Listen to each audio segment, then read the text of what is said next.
Well, we made it to Farmer, South Dakota. You can't get any more Midwest small town than the name Farmer for your small town. But this is what they would call a tiny town, actually. If you go and look online, they don't even call it a small town. It's a tiny town. Population of 15.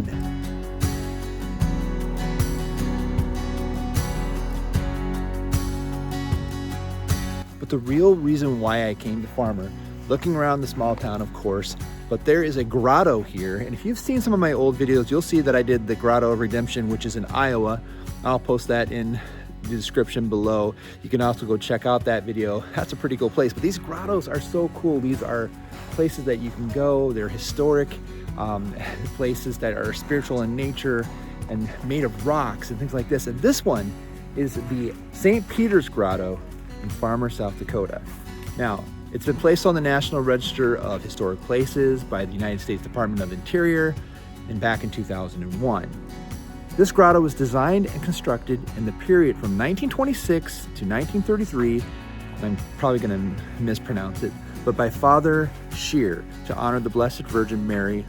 Father Scheer made many trips to the Black Hills. Now this is significant, right? So the Black Hills on the western side of South Dakota.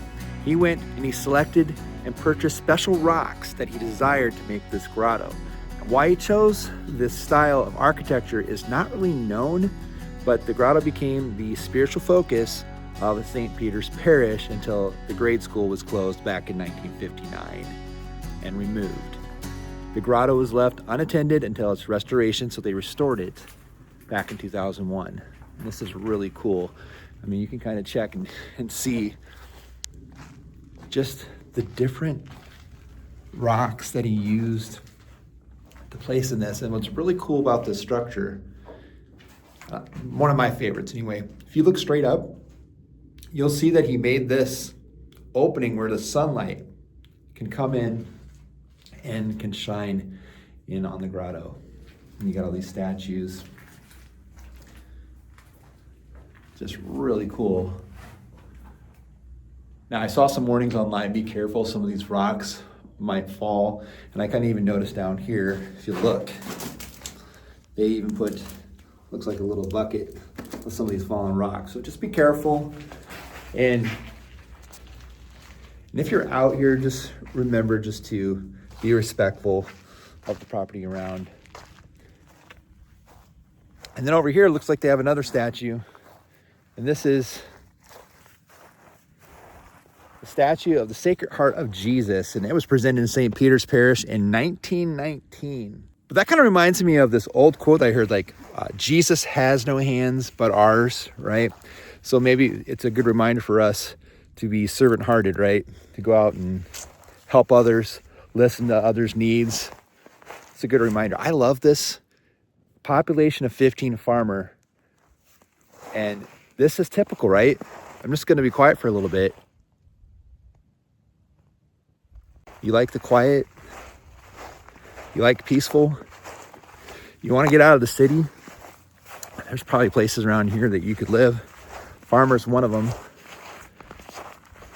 I'm just going to take a drive around town real quick.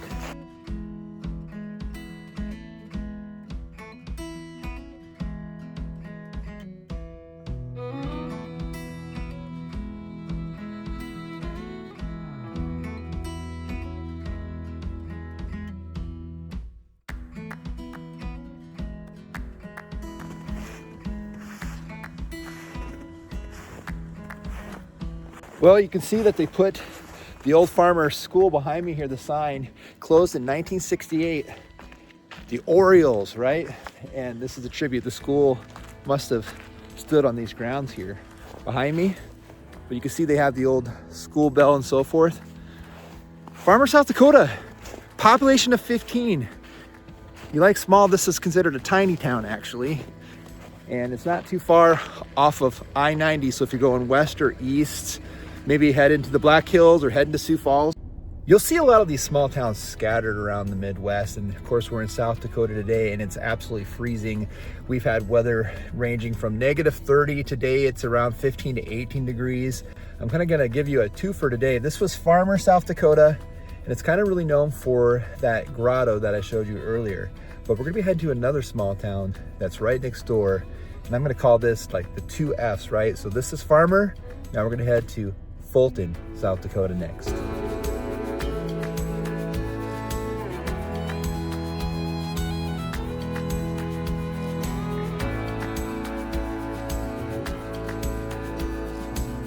Okay, so Fulton was a town the size of 84, population 84. So I showed you just down the road Farmer, who had a population of 15, and then down the road Fulton, population of 84. Now, why did I show you these 2 small towns? Just to kind of give you an idea. These are kind of like live-in communities. They're also called tiny towns. And not too far away, about 5-10 miles down the road, is another town I'm going to show you, and that is Alexandria, South Dakota. Population 649. Let's go check it out. Now, the history of Alexandria is pretty astounding in the fact that back in 1885, they made a bid for the capital of South Dakota. Now, there were several different cities that did so. And to understand the history of South Dakota, when you go back into the 1800s, you realize that it was a territory, right? So both North Dakota and South Dakota were the Dakota territories, and the capital at that time was Yankton. And Yankton was in the very far, pretty close anyway, the southeast corner of the state. And so when both North Dakota and South Dakota divided to 2 states, Bismarck became the capital, and it was the capital, and it remained the capital of North Dakota. But South Dakota decided they needed a new capital, that Yankton was too far to the east and they needed something maybe more central. So a lot of cities started to kind of put in their bid. But Alexandria put in a bid to try to be the capital. And unfortunately, they were bid out. They ended up being 4th on that, but they were close. And so Alexandria was that close to being the capital of South Dakota. And I thought that was pretty interesting.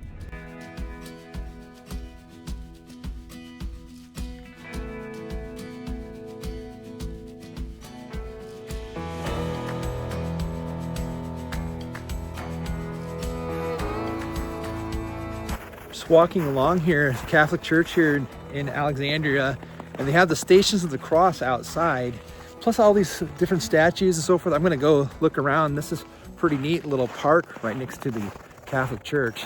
Definitely outdoor Stations of the Cross. That's really cool.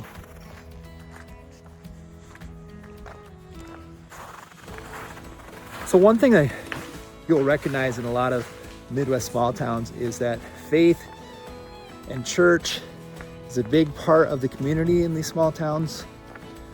And whether it's Catholic or whether it's Lutheran, Presbyterian, and of course I can go on, Methodist, I can go on and on.